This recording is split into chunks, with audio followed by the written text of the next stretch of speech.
Everyone, उम्मीद करती हूँ कि आप सब लोग खैरियत से होंगे। तो जैसा कि हमने चैप्टर नंबर 10 स्टार्ट किया हुआ है बायोलॉजी का ह्यूमन रिस्पायरेटरी सिस्टम। तो कल हमने अपर रिस्पायरेटरी ट्रैक के बारे में पढ़ा था, तो आज हम लोअर रिस्पायरेटरी ट्रैक के बारे में पढ़ेंगे। The lower respiratory tract include trachea, bronchi, bronchioles and lungs.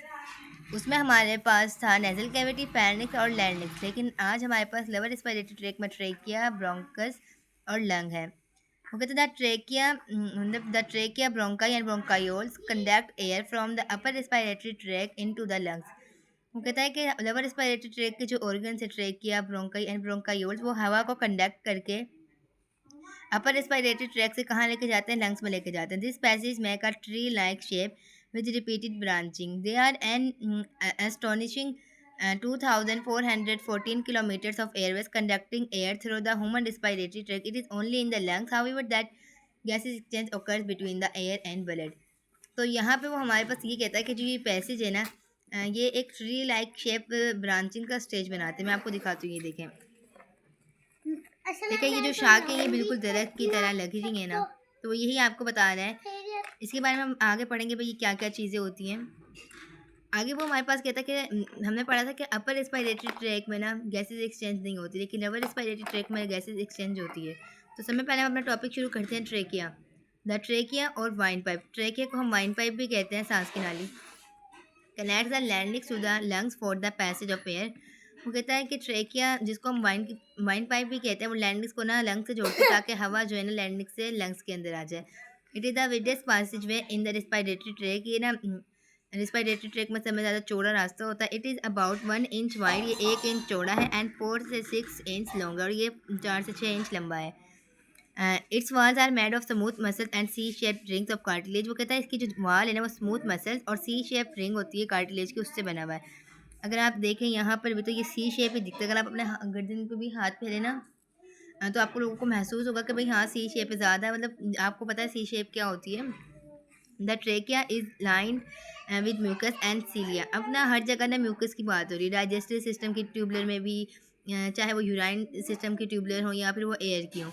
अब ना म्यूकस हमारे पास एक म्यूकस मेम्ब्रेन सिक्रेट करती है। पता है वो क्यों करती है? ताकि ना जो ट्यूबुलर है या वाइन पाइप है उनकी जो दीवार है ना वो नुकसान ना पहुँचे उन्हें। और जो हमारे पास जो सीलिया होता है ना, वो म्यूकस को ना एक जगह इकट्ठा नहीं होने देता। अक्सर आप लोगों ने देखा होगा कि जब म्यूकस हमारे गले में इकट्ठा होता है ना, तो फिर हमें खांसी होती है या हम उसे निकाल देते हैं। तो सीलिया मदद करता है कि भाई इसको ना तमाम दीवारों पे फैलाया जाए ताकि जो डस्ट पार्टिकल है वो म्यूकस अब्जॉर्ब कर ले, और फिर सीलिया उसे पैरनिक की तरह भेज देता है। The cilia propel foreign particle trap in the mucus. वही बात कह रहा है कि ना सीलिया जो है ना म्यूकस के ऊपर जो पार्टिकल ट्रैप हो जाते हैं उनको बाहर निकाल देता है टुवर्ड द फेनिक्स, फेनिक्स की तरफ। और फेनिक्स हमारा हलक को कहते हैं। The C shape cartilage provide strength and support and to the trachea to keep the passage open. वो कहते हैं हमारे पास जो सी शेप कार्टिलेज है ना, वो ट्रेके को क्या मदद करते हैं, वो ट्रेके को स्ट्रेंथ और सपोर्ट प्रोवाइड करते हैं, और ना ट्रेके को ना वो ओपन रखने में ज़्यादा मदद करते हैं। अगर आप देखें तो कोई आपका गला हल्का सा दबाए तो आपका गला नहीं दबता, क्योंकि वहाँ पे सी शेप कार्टिलेज होता है, वो उनसे नहीं दबने देता। जब कोई ज़्यादा ज़ोर से दबाता है तो फिर आपको भी दर्द होता है। वो इसलिए क्योंकि आपको जो ट्रेकिया की वॉल है वो आपस में इकट्ठी हो जाती है, जिसकी वजह से गला घुट जाता है। The trachea branches at the bottom to form two bronchi. वो कहता है कि हमारे पास जो ये जो ट्रेकिया है ना, इसका ये जो बॉटम है, इसका जो बॉटम है यहाँ पे ये 2 ब्रांचेस निकल रही हैं, उसको हम ब्रोंकाई कहते हैं। तो आगे चलते हैं ब्रोंकाई, ब्रोंकायोल्स एंड एलोविलाई की तरफ। ब्रोंकाई, ब्रोंकायोल्स एंड एलोविलाई की तरफ चलते हैं। There are 2 primary bronchi. अब यहाँ पे हमने कहा था कि जो ट्रेकिया की बॉटम पर 2 ब्रांच है ना, जिसको हमने ब्रोंकाई कहा था, तो वो उसको प्राइमरी ब्रोंकाई भी कहते हैं। अब सिंगुलर हमारे पास वो ब्रोंकस होती है। वो कहते हैं the right and left bronchi enter the lungs and branch into smaller secondary bronchi. अब आप यहाँ पे भी इस लंग्स में भी देख सकते हैं कि ये हमारे पास प्राइमरी ब्रोंकाई और ये अंदर आके और मज़ीद डिवाइड हो रही है, जिसको हम सेकेंडरी ब्रोंकाई कहते हैं। आगे कहता है there are 2 secondary bronchi in left lung by 3 in right lung. ये भी आप देख सकते हैं कि हमारे पास जो लेफ्ट लंग है उसके अंदर, लेफ्ट लंग के अंदर 2 ब्रोंकाई है हमारे पास, छोटी सी सेकेंडरी, और यहाँ पे 3। ये देखेंगे 1, ये 2 और ये 3। ये राइट लंग की बात हो रही है, और ये लेफ्ट लंग की बात हो रही है 1 और ये 2। तो वो आगे कहता है कि in secondary bronchi the C shape cartilage are replace with cartilage plate. अब वो कहता है कि पहले जो हमारे पास ट्रेकिया था वो भी सी शेप कार्टिलेज था, और जो प्राइमरी ब्रोंकाई थी वो भी सी शेप कार्टिलेज थी। अब वो कहता है कि जो सेकेंडरी ब्रोंकाई है ना, वो कार्टिलेज को रिप्लेस कर देती है कार्टिलेज प्लेट्स, यानी कि वहाँ पे सी शेप के रिंग नहीं होते, वहाँ पे प्लेट्स पाई जाती हैं। The secondary bronchi branch into still smaller tertiary bronchi which branch further into very small bronchioles। तो वो अब हमारे पास यहाँ पे ये कहता है कि हमारे पास ये देखें, ये दो हमारे पास प्राइमरी थी, प्राइमरी जाकर सेकेंडरी में डिवाइड हुई, सेकेंडरी किन में डिवाइड हो गई, टर्शरी में डिवाइड हो गई। मतलब ये ना तकसीम पे तकसीम हो रही है। अब जो टर्शरी है ना हमारे पास, वो और ज़्यादा मज़ीद डिवाइड हो गई, क्या बना दिया उन्होंने, ब्रोंकायोल्स बना दिया। आगे वो हमारे पास यहाँ पे कहते हैं the bronchiole do not have cartilage plates. अब वो कहते हैं ब्रोंकायोल्स के अंदर ना कार्टिलेज प्लेट्स नहीं होती, they divided many times and make terminal bronchioles. अब वो मज़ीद कहता है कि हमारे पास जो ब्रोंकायोल्स है वो मज़ीद और डिवाइड होता है, और वो क्या बना देता है, टर्मिनल हमारे पास ब्रोंकायोल्स बना देता है। Terminal bronchioles and in alveolar duct which terminate into cluster of tiny air sacs called alveoli, singular alveolus in the lungs। अब सब में पहले एलोवेलाई का आप लोगों को पता होना चाहिए। एलोवेलाई हम कहते हैं सांस की नालियों की थैलियाँ, इसे हम हवा की थैलियाँ कहते हैं। ये ना हमारे पास जो लंग्स होते हैं ना उनका ना बहुत बड़ा वो बनाती है, स्ट्रक्चर बनाती है, क्योंकि ये ज़्यादा ही अहम होती है, इसी के अंदर आके गैसेस एक्सचेंज होती है हमारे पास। तो अगर एलोवेलाई एयर सेक्स से अगर उसका क्लस्टर होना तो फिर एलोवेलाई डक्ट यानी कि जिसके जरिए एलोवेलाई बनती है, एलोवेलाई, और इसको सिंगुलर हम एलोवेलस कहते हैं। आगे हमारे पास है लंग्स। अब लंग्स की बात करें, the lungs are the largest organ of the respiratory tract. वो कहता है कि लंग्स हमारे पास लार्जेस्ट ऑर्गन होते हैं रेस्पिरेटरी ट्रैक के। The outside of each lungs is cover by 2 membranes. वो कहता है बाहर की तरफ जो लंग्स होते हैं ना वो 2 मेम्ब्रेन से कवर होता है। फर्स्ट मेम्ब्रेन का नाम है visceral pleura lines the lungs, while second membrane का नाम है parietal pleura lines the inner wall of thorax cavity. अब आप लोगों को थोरेक्स कैविटी का भी मतलब होना चाहिए। थोरेक्स का मतलब जो लफ्ज़ है ना वो थोरेट मतलब गले से निकला, और कैविटी का मतलब होता है कोई खाली जगह जिसकी रह जाना, यानी कि स्पेस पाना ऐसी। The small space between the these 2 membranes called pleural cavity. Cavity का मतलब मैंने आपको बताया कि स्पेस हो जाना। अब वो किन 2 मेम्ब्रेन की बात कर रहा है, पेरिटल प्लूरिया और विसरल के दरमियान की वो कैविटी स्पेस है, उसके बारे में बात कर रहा है। इस फील्ड विद फ्लूइड, ये फ्लूइड से भरी होती है। This fluid allow the lung to expand and contract freely during breathing. अब इस फ्लूइड का क्या काम होता है, ये पता क्या करता है, ये लंग्स को ना एक्सपैंड और कंट्रैक्ट होने में मदद देता है। अगर आप देखें ना जब आप सांस लेते हैं तो आपके जो लंग्स हैं वो सिकुड़ते भी हैं और फिर एक्सपैंड भी होते हैं।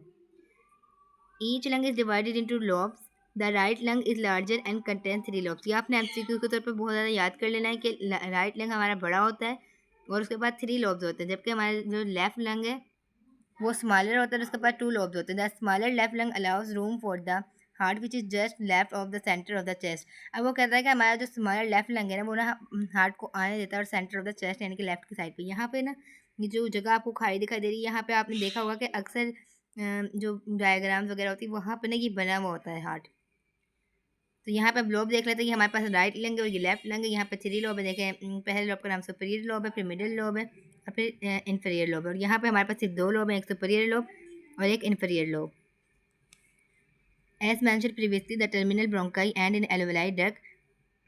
यहाँ पे आप डायग्राम से देखें, वो कहता है ये जो टर्मिनल ब्रोंकाई है ना इसके एंड पे हमारे पास एल्वेलाई डक्ट पाया जाता है। ये देखिए यहाँ पे ना ये समझिए ये यहाँ जा रहा है और ये वाली जो लाइन जा रही है ये हमारे पास एल्वेलाई डक्ट है। Okay, each alveoli duct opens into a cluster of alveoli. अब ये देखें इस एल्वेलाई डक्ट के साथ क्या जुड़ा हुआ है, क्लस्टर ऑफ एल्वेलाई जुड़े हुए हैं। This cluster make the bulk of the lung and are surrounded by blood capillaries.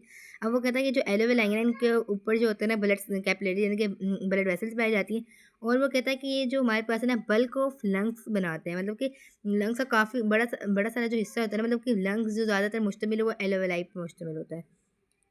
आगे कहता है ईच क्लस्टर कंटेन 20 से 30 एलोवेलाई। वो कहता है कि एक गुच्छे के अंदर 20 से 30 एलोवेलाई होते हैं। An alveolus is made of moist epithelial tissue only 0.1 micrometre thick. अब वो कहता है कि ये जो हमारे पास एलोवेलाई स्ट्रक्चर होते हैं ना ये बहुत ज़्यादा थिक होते हैं और एपिथेलियल टिश्यू से मिलकर बने होते हैं। 0.1 माइक्रोमीटर मतलब इतनी कम इनकी थिकनेस होती है। पता है वो क्यों होती है, ताकि ना वो गैसेज एक्सचेंज कर सकें एयर और ब्लड के दरमियान।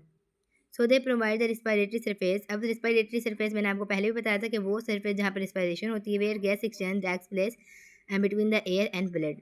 वही बात ये यहाँ पे कह रहा है कि जो हम एलोवेलाई की जो है एलोवेलस है वो थिक इसलिए है ताकि जो रिस्पायरेटरी सरफेस है वहाँ पर गैसेज एक्सचेंज हो सके, हम हवा से ऑक्सीजन ले सकें और ब्लड में डाल सकें और ब्लड से कार्बन डाइऑक्साइड लेकर हवा में डाल सकें।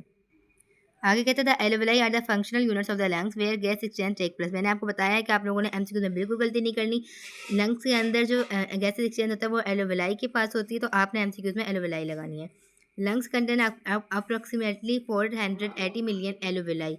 अब आप देखें कि लंग्स के पास कितनी सारी एलोवेलाई होती है, हवा की थैलियाँ होती है, जिसकी रेंज 274 से 790 मिलियन पर lung pair in adult human. यानी कि जो लोग बड़े हो चुके हैं, जो जवान है, वो they provide a hug total surface area for gases exchange. ये गैसेज एक्सचेंज के लिए बहुत ज़्यादा एरिया प्रोवाइड करती है। वैन वी ब्रीथ इन, अगर जब हम सांस लेते हैं, एलोवेलाई फिल विद एयर, जो हमारे पास एलोवेलाई हैं हवा की थैलियाँ, वो हवा से भर जाती है, मेकिंग द लंग्स एक्सपैंड, और लंग्स को क्या कर देती है, एक्सपैंड कर देती है। आगे कहता है oxygen in the air inside the alveoli is absorb by the blood. वो कहता है जो हवा एलोवेलाई के अंदर आएगी उसके अंदर ऑक्सीजन आएगी, अब जो ऑक्सीजन है ना वो ब्लड क्या कर लेता है, ऑब्जॉर्व कर लेता है we are diffusing in the network of tiny capillaries that surround them. अब मैंने आपको बताया था कि जो हमारे पास, दोबारा इस डायग्राम में आके देख लें कि एलोवेलाई के ऊपर ना ब्लड कैपिलरीज होती हैं। अब जैसे ही हवा एलोवेलाई के अंदर आएगी वो ऑक्सीजन कौन ऑब्जर्व करेगा, ये कैपिलरीज ऑब्जर्व कर लेंगी।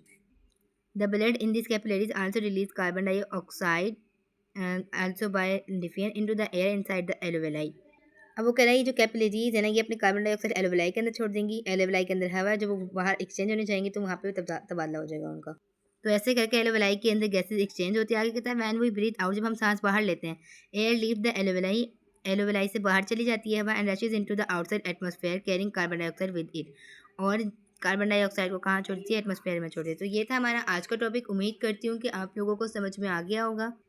अगर फिर भी कुछ बाकी रह जाए तो आप लोग मुझसे कमेंट्स में पूछ सकते हैं। इंशाल्लाह फिर मिलेंगे नेक्स्ट टॉपिक के साथ। ओके, अल्लाह हाफिज़।